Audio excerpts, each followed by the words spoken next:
Another overhaul, Bajaj ZR-E mo niyang body.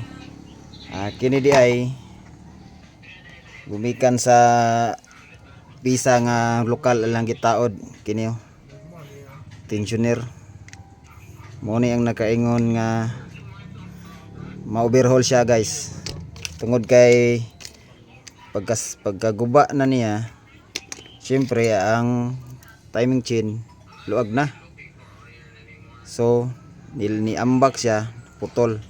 Pagkaputol guys, nalunod siya dire, nahagbong dire siya, nagtapok sa ilalom dire sa timing gear. Oops, time sa dire siya guys, nagtapok sa ilalom. Pagkahulog niya dire guys, nagtapok siya. Tapos ito kanyang timing gear na putol guys. Purot ang ngipon, pangag unya. Para makuha ni siya guys, wala may puller. Ug nay puller okay ra ta siya, pero kay wala may puller guys, kinahanglan siya i-overhaul. Ano siya, unang katong naikin sa mga budget sir, ayaw mo pagtipid, kinahanglan original nga tensioner.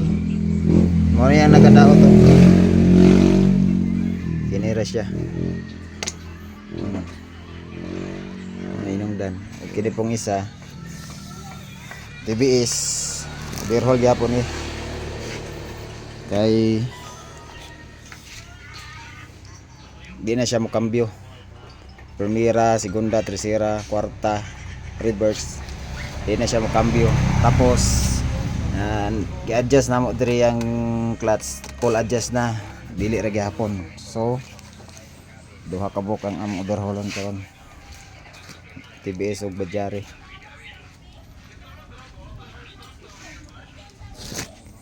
Okay, update lang ni sa aning mga makina nga mong overhaulan.